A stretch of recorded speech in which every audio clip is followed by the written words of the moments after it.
The story I'm about to tell you today was classified until this video got published. And now the world's gonna know.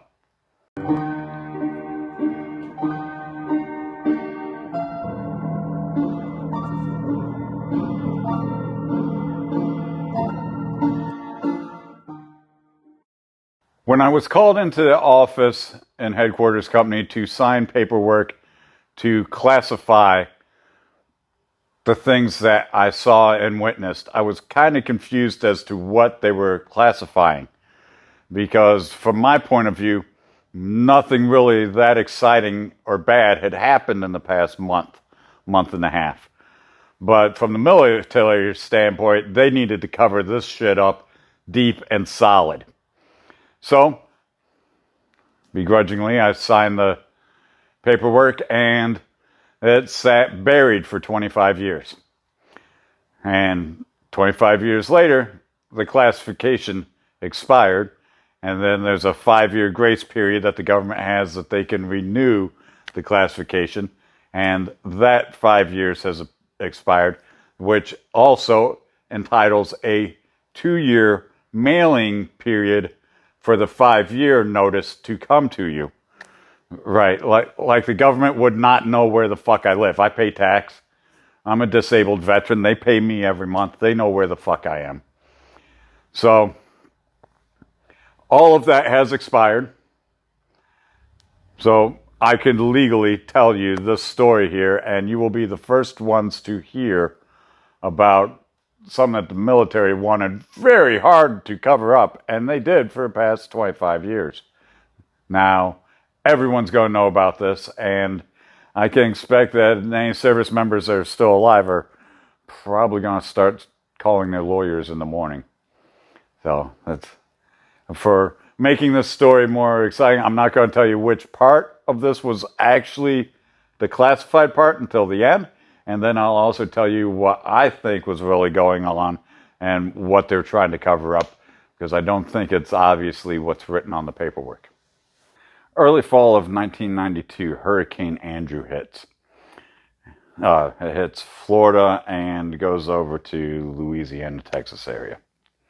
Louisiana, Texas area, not really important, not a whole lot of damage, mainly wiped out a bunch of the Everglades.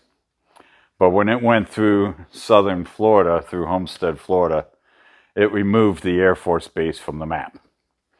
Literally nothing over 6 inches tall was left standing.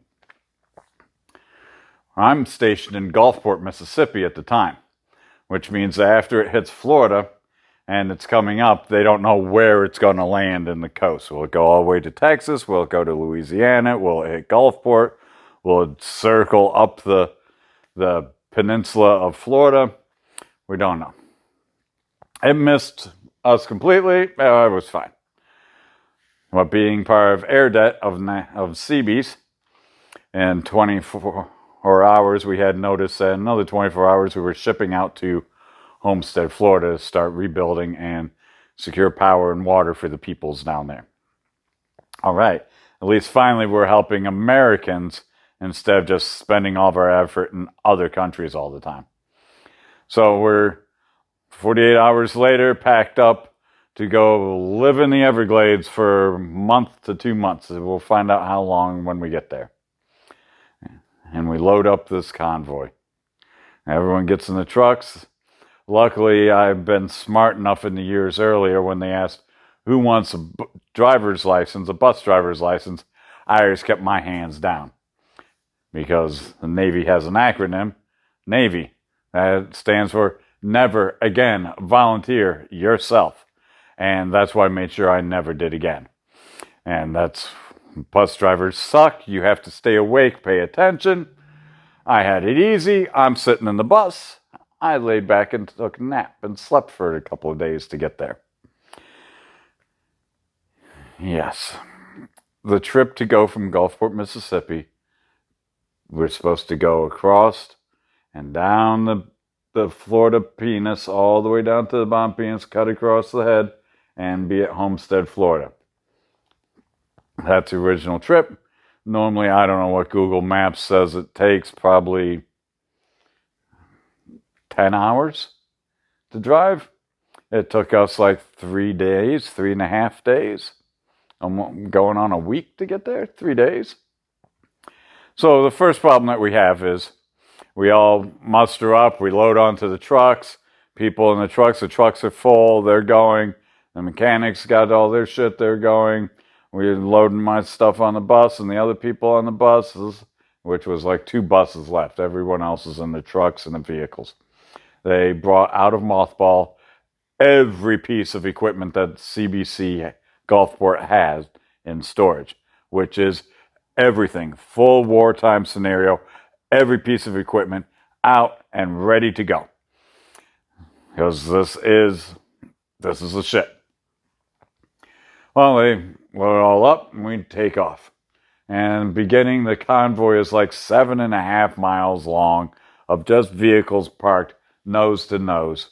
That's how many vehicles there is. It's a very long convoy.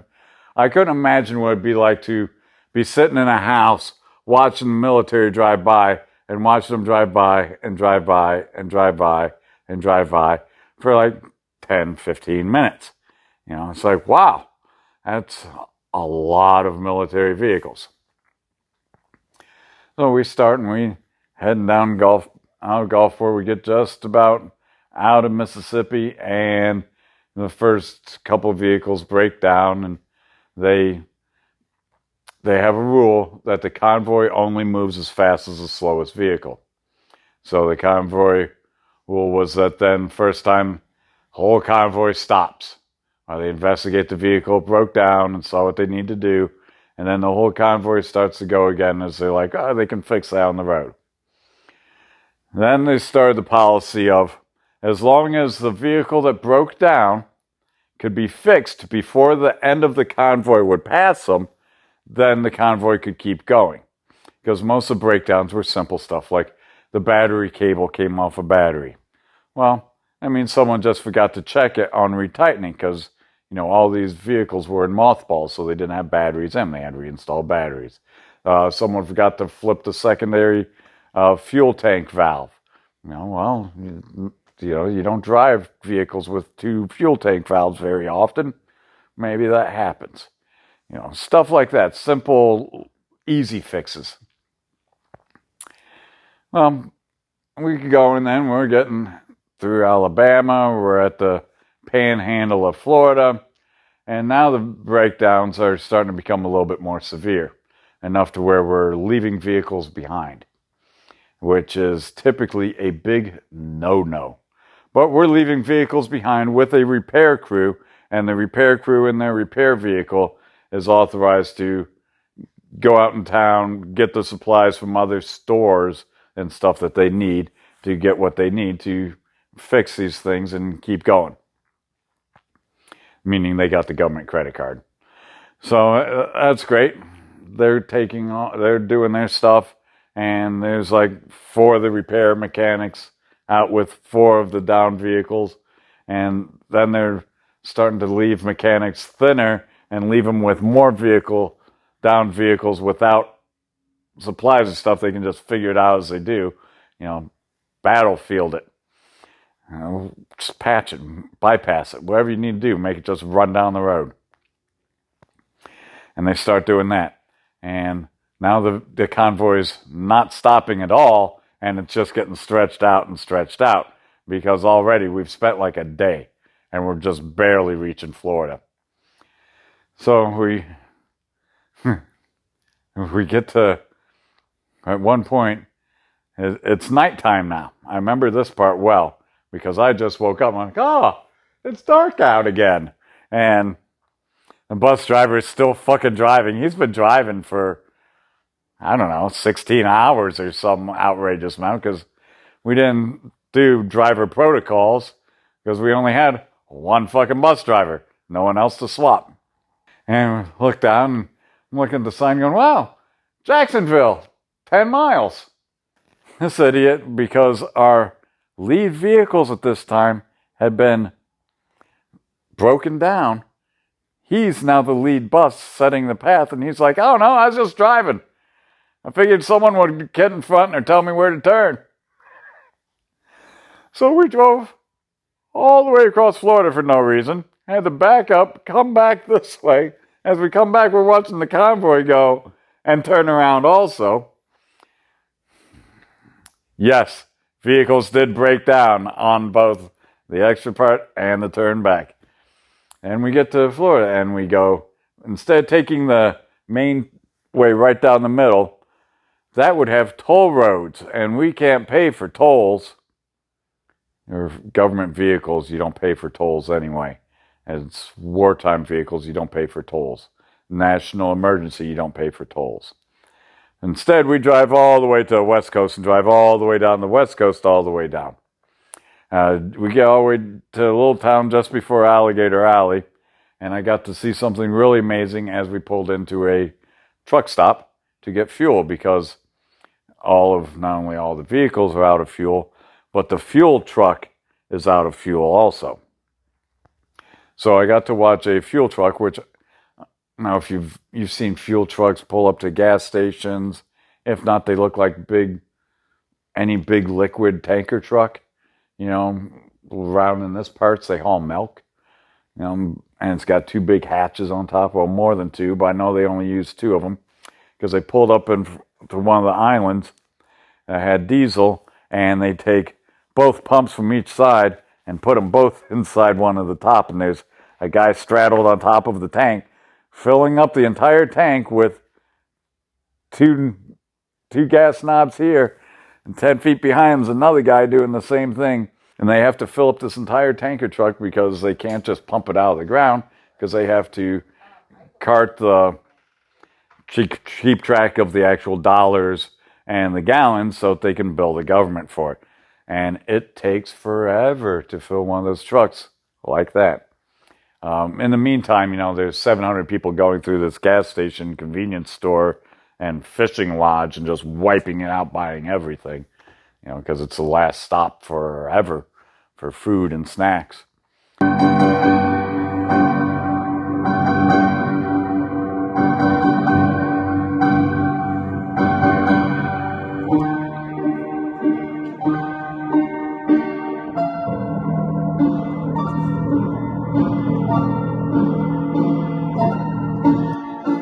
Holy shit, there's going to be a lot of lawsuits happening because of this information, and government's going to be kind of pissed about it.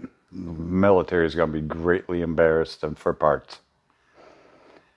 This should be exciting.